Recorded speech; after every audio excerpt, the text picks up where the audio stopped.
紅星酒家終於執笠啦！紅星酒家嘅最後一間分店紅星中菜旺角 Moco 新世紀廣場今日起即日結業。勞聯同香港飲食業職工會聯合會今日指接獲紅星集團酒樓員工欠薪求助，並引述該分店員工稱，之前公司並冇通知員工結業，部分工友喺琴晚嘅11點幾先收到酒樓結業通知。工會正協助約20名工友，現時約欠薪1.5個月，仲未包括未放年假、代通資金等，估計受影響嘅工友總數約50人。紅星爆煲其實早已有跡象㗎啦。紅星近年多次被業主入稟追租，自2024年1月起，紅星嘅 Moco 分店幾乎每個月都俾業主新鴻基入稟追討租金，每月追討嘅租金由76萬至到84萬不等。2025年2月，業主新地近一口氣追2個月，約168萬租金。紅星全盛時期有16間分店喺香港、上海、順德更遠及日本，但多間分店其後相繼結業。2021年同22年都曾傳出紅星會全線結業，當時集團否認。紅星中菜現由全冠環球投資有限公司營運，公司董事為波仔鄧耀邦，公司背後由紅星集團實業有限公司，股東係鄧成波，前紅星嘅行政總裁周權忠等持股，已故嘅波叔至今仍係公司嘅大股東。而之前 Moco 嘅分店亦爆出屈客食霸王餐，唔知會唔會因為咁令到食客卻步，最終 Moco 嘅分店都要結業。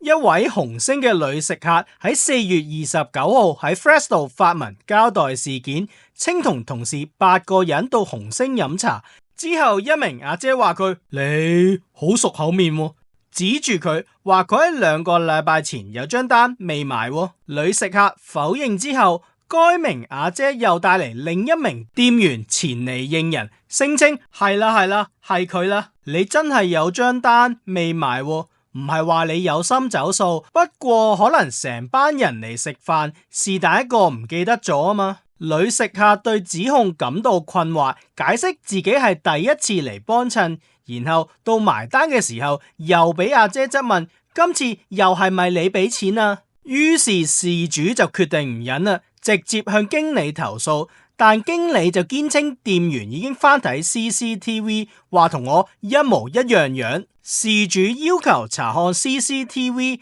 但酒樓就以私隱問題拒絕，事主最終報警。酒樓經理亦表示會喺1週之內給予答覆，又話張單千幾蚊都係個阿姐自己食返咋。事隔2星期後，紅星集團喺5月12號晚 Facebook 專頁公開發出致歉函，同女事主撒個靚冧，向親愛的顧客陳小姐上月29號嘅用餐體驗不如理想致歉，承諾加強團隊培訓及監督，杜絕同類事件發生。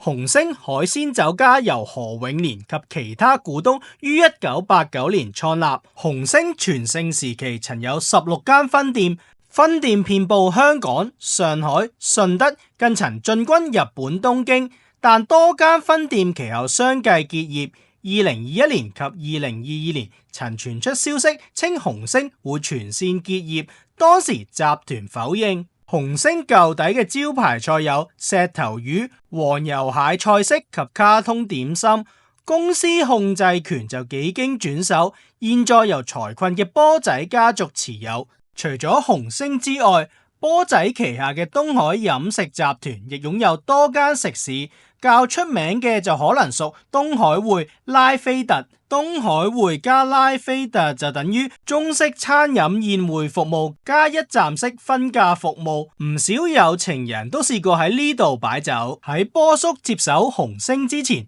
原來鄺氏家族股東曾經爆發金錢糾紛。2016年10月，紅星海鮮酒家嘅公司7名鄺氏兄弟姊妹及配偶爆發糾紛，更告上法庭。事緣被告一人代為其他家族成員持有20萬股公司股份，並獲取花紅。按協議，被告自1989年向7名抗事股東每月或者每年支付紅利，但自從2015年起未有再支付紅利，而被告過往所派出嘅紅利亦都比應得嘅為少。當時波叔同為紅星嘅小股東之一，眾所周知，波叔就不嬲中意投資酒樓，早於2014年已經收購東海。當時佢眼見紅星七國咁亂，於是喺2019年8月大手一揮，透過注資形式躍升成為紅星嘅大股東。據知成為控股股東屬於拉仔 Stan 鄧耀升嘅主意。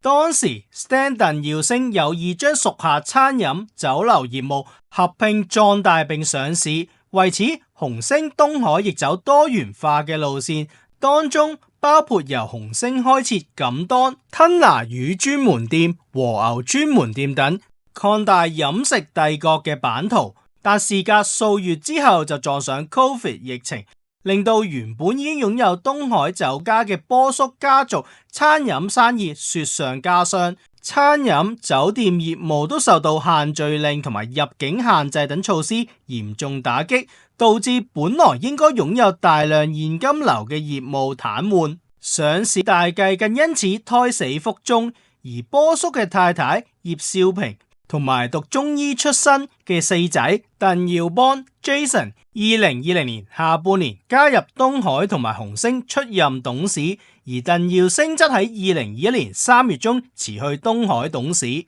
事實上，疫後東海等酒家一直致力 cut cost， 好似其他酒樓咁樣推出冇薪假，更要求員工跑數，以多勞多得方式達標以保障資薪，否則會6折資薪等。但呢種節流對於整個集團猶如杯水車薪，對比於波叔父子近幾百億元嘅負債，銀行財仔嘅利率去到18至到30幾厘，整個集團現金流接近乾塘，而波仔嘅債務搞成點，都相信唔使我再多講啦。而紅星集團近月多番傳出拖欠員工強積金供款，積金局喺5月13號回覆傳媒查詢時表示，紅星集團營運嘅多間食肆於5月11號為220名員工繳交咗拖欠嘅2月份強積金供款及附加費，合共約50萬，但該公司仍然拖欠員工3月份嘅強積金供款及附加費，涉款大約46萬，同時拖欠4月份嘅強積金供款。最終紅星選擇喺7·1之後結束營業，咁員工、供應商就梗係走數啦。相信市民都見怪不怪啦。但未來嘅失業率同埋就業不足率又點算呢？如果中意呢條片嘅就可以 comment、like 同埋 share 啦。多謝支持。